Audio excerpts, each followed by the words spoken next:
Topic in the video belongs to the lesson Moving Charges and Magnetism.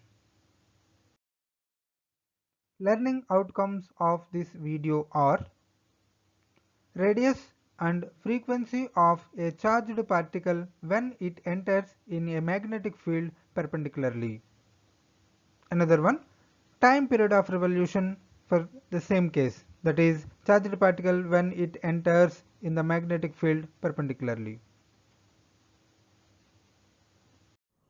Namaste students, this is Chalpati, faculty in physics. Now I am going to explain the details about a charged body if it enters in uniform magnetic field. We know that if a charged body enters perpendicular to the magnetic field, it will follow a circular path. So circular path means definitely there will be a radius. What is the expression for the radius? What are the factors affecting the radius of the charged particle in uniform magnetic field? And it is rotating. How much time will it take to finish one rotation? That is time period. And within 1 second, how many rotations it can make? Those details we are going to learn. Before going to the analysis of radius of the charged particle in uniform magnetic field if it enters perpendicularly, first, if the charged particle enters perpendicularly into the magnetic field, what is the force acting on the charged particle? So let me analyze that one first. For example, the force on the charge q in the magnetic field B moving with a velocity v, this is already known expression, so that is why directly I am writing, that is F equals to q into v bar cross b bar. So here force is a vector and that vector direction is in the direction of v bar cross b bar. But here we want only magnitude, so that is why I am writing only magnitude. V bar cross b bar means magnitude Vb sin theta. So here theta is the angle between the direction of motion of the charged particle and magnetic field. So here if you change the direction of charge with respect to magnetic field, definitely there is a change in force that we can analyze from this formula. If theta is 0, that means if charged particle moving parallel to the magnetic field, then there is no force. If the charged particle moving perpendicularly, then theta 90 degrees sin 91, so then there will be a maximum force. Let us analyze one by one. If the motion of the charged particle is collinear, so collinear means the charged particle either moving parallel to the magnetic field or anti-parallel, means exactly opposite to the uniform magnetic field. So that means theta either 0 or 180 degrees. Then the force will be F magnitude BQV sin theta. So here theta 0 or theta 180 degrees. So what it may be, sin 0 sin 180 degrees 0. So that is why the entire force on the charged particle is 0. That means if the charged particles enter into the uniform magnetic field, external magnetic field parallelly, then there is no force, means there is no effect of magnetic field on the charged particle. Hence the path of the charged particle in the magnetic field is a straight line. It will not get any additional force, so it will follow as it is straight line path. Next, if the particle is moving perpendicular to the magnetic field, then theta equals to 90 degrees and sin 90 degrees value will be equals to 1. So the force will be maximum, that is we can mention as F max equals to QVB, or we can also write as BQV. So this is the maximum force acting on the charged particle, but if it enters perpendicularly. Now in this situation, force is always perpendicular to the direction of motion of the particle. So the charged particle moves in circular path. So how? We will analyze with a diagram. For example, consider a uniform magnetic field. So here into symbols indicates the magnetic field perpendicularly inward to the display. For example, the charged particle entered in one direction, for suppose like this. Here consider, so here in this direction, for example, the charged particle entered, then definitely there will be a force. The force is always towards a fixed point, that you can analyze. For example, the velocity direction, here you can see the force direction we can get from right hand grip rule. So for that purpose, keep your right hand all fingers parallel to the display, and magnetic field is perpendicular inward. So close your fingers towards the display, inward to the display, then thumb will come in the direction which shows the center, towards the center. So any point you can consider. So everywhere you will get the direction of force, thumb direction always towards the fixed point, that is the center of the circle. Means here, if the charged particle enters into the magnetic field, then it will follow continuously a circular path. But for that, the magnetic field should be uniform, then only uniform force will act. If B changes, then F changes, then according to the F, the path will be differs. But here uniform magnetic field, so that is why it will follow circular path. The same thing you can analyze with respect to Fleming's left hand rule also. So here, according to Fleming's left hand rule, we know that magnetic field indicated by left hand forefinger, and the middle finger indicates the current direction, but here current not there. But even then, charged particle moving in a particular direction, that you can treat as a current direction. Then so keep your left hand three fingers all showing perpendicular to each other, then coincide the middle finger towards the velocity direction here, and magnetic field perpendicularly inward. So keep your left hand forefinger into the display. So direction of your forefinger of left hand should be inward to the display, and middle finger should coincide with the velocity direction, then thumb indicates towards the center of the circle. So anywhere you can keep your left hand according to the direction of velocity and magnetic field, the force thumb always indicates the center. So with respect to right hand grip rule you can analyze, or Fleming left hand rule also you can apply. So what it may be, if the charged particle enters in uniform magnetic field, it will follow a circular path. Now radius of the circular path of the charged particle in uniform magnetic field. So for that purpose, first what we analyzed, that if you write first, force on the charged particle which is entered perpendicular to the magnetic field, that is F maximum. So simply I mentioned F equals to QVB. So let it be star equation. So these star equations will be useful to solve many problems. So that is why all special equations I mentioned with stars. Now here the charged particle moving in circular motion. So what it may be, it is having mass. So any massive body moving in a circular path, according to classical mechanics or according to simple mechanics, the centripetal force on the mass which is moving in circular motion with velocity v and radius r, that centrifugal force F equals to mv square by r. So let it be double star equation. These two equations are giving the same information. So this is the force on the charged particle in magnetic field. So this is force on the charged particle which is moving circularly. So the charged particle only moving circularly means star equation, double star equation, both are giving the same information, that is force on the charged particle. So both are equal. So we can write QVB equals to mv square by r. So here both sides velocity term get cancelled, but here v square is there, so in right hand side v will be there. So resultant expression, we want radius r, so radius of the circular path r equals to, so mv by the q and b we can shift towards right side, then radius r equals to mv by bq. So let it be triple star equation. Now further, here instead of mv we can write p. We know that linear momentum p nothing but product of mass into velocity. So instead of mv we can write p. Further, if you substitute instead of mv p, then r equals to p by bq. So from this we can also mention only linear momentum p equals to b into q into r. Let it be equation number 1. So this will be useful in next coming analysis. Further, kinetic energy of the particle. So up to here radius, we got the expression r equals to mv by bq, but the same radius expression we can give in terms of kinetic energy, and as well as kinetic energy expression also we can analyze.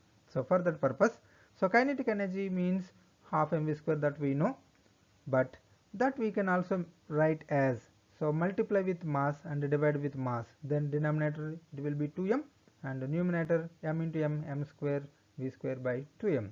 So here further m square v square means we can write p square. So kinetic energy K equals to m square v square by 2m, so which is equals to p square by 2m. So let it be equation number 3. Now from equation number 1, instead of p we can write bqr. So now if we substitute p value in equation number 3, then kinetic energy K equals to p square by 2m equals to, instead of p if you write bqr, then it will be b square q square r square by 2m. So this is the expression for the kinetic energy of the charged particle which entered in external magnetic field perpendicularly. Now the same kinetic energy expression we can analyze in another way, that is, instead of p square we can also mention that is as 2m into k. So linear momentum p whole square equals to 2m into k, means it's a linear momentum in terms of kinetic energy. Now instead of p we can also mention square root of 2m into k. So here p linear momentum, which is equals to mv, which is equals to square root of 2m into k. Now the radius you can express in terms of kinetic energy.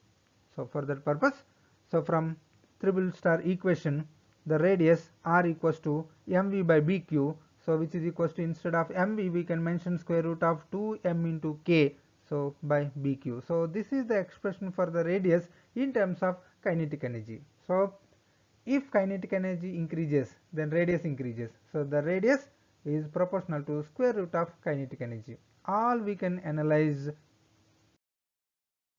from this equation.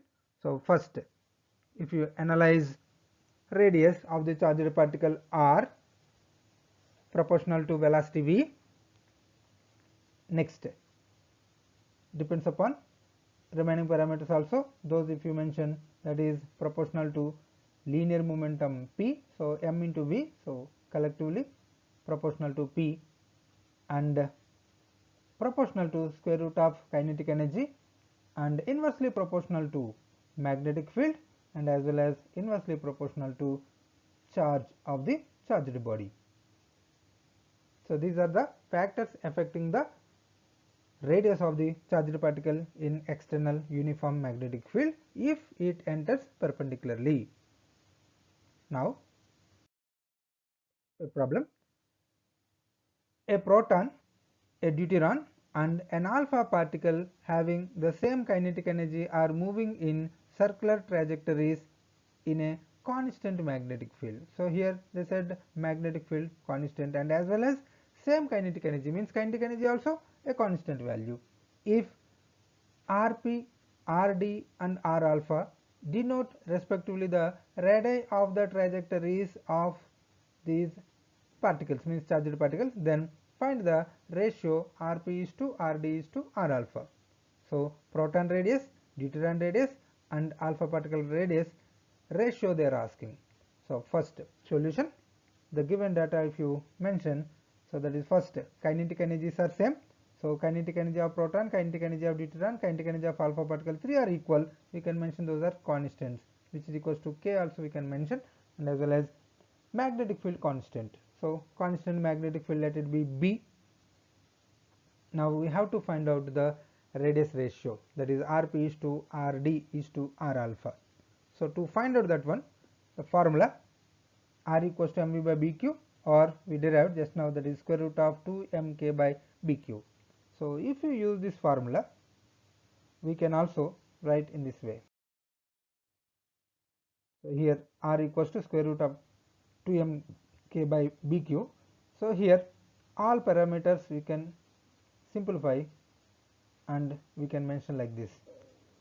So here we want the ratio of radii. So Rp is to Rd is to R alpha. So if you simplify, means with respect to the particles if you write, so here mass of the proton, so mp, mass of the kinetic energy kp, and magnetic field as usual, and charge of the proton qp. So similarly for deuteron as well as for alpha particle, so the ratio wise we can write like this. Now here in this equation kinetic energies are same, so we can get cancelled, and 2 inside the root get cancelled, and magnetic fields also constant, those are get cancelled. So if you get cancelled, then remaining it will be root mp by qp, root md by qd, and root m alpha by q alpha. Now mass of the proton if you consider as m, mass of the deuteron, so here proton means only hydrogen nuclei, deuteron means hydrogen nuclei with one additional neutron. So neutron proton mass if you consider both approximately same, then if it is m mass it will be 2m. And now alpha particle means it is having 2 protons and 2 neutrons, so means totally 4 particles, so 4m. So if you mention those in this formula, mp nothing but m, md nothing but 2m, and m alpha nothing but 4m. And charges, so proton charge if you consider as E, deuteron charge also same because only one proton, but alpha particle means it is having 2 protons, so that is why 2e charge. So E get cancelled, and as well as root m get cancelled. So here root 4 nothing but 2, so 2 get cancelled. So the final expression you will get the ratio of Rp is to Rd is to R alpha equals to just 1 is to root 2 is to 1. Next, time period and frequency of the charged particle. Time period means it is the time taken for the charged particle to finish one rotation. Frequency means number of rotations taken by the charged particle in 1 second. So to get the expression, first analyze the angular frequency. So here we already analyzed the radius, so with that easily we can get the angular velocity, from that we can get time period. Let us see first relation between linear velocity v and angular velocity omega as in terms of radius, that is v equals to r omega. So r expression already we know, so that is why further we can analyze this expression as omega angular frequency equals to v by r. What we derived just now, that is radius of the circular path r equals to mv by bq. So here velocity by radius we can get from this equation, so that is just by reshuffling the equation. R if you send towards right side, and bq and m if you shift towards left side, then you will get v by r equals to qb by m. Now instead of v by r we can substitute angular velocity omega. So if you substitute, you will get omega equals to qb by m. Now this is the expression for angular velocity, but we want time period. So here omega means we know, which is equals to 2 pi by t. So there t is the time period. So instead of omega, if we substitute 2 pi by t, therefore 2 pi by t equals to qb by m. So now our aim to identify the time period expression. So keep time period term one side, if you shift remaining terms other side, you will get the time period of revolution t equals to 2 pi m by bq, just by keeping t one side. So m if you shift towards left side, and qb by m also if you shift towards left side, you will get this expression. Now by observing this equation we can say time period of revolution of the charged particle which entered perpendicular into the magnetic field depends upon mass of the charged particle, and as well as depends upon two more factors, that is magnitude of magnetic field as well as charge.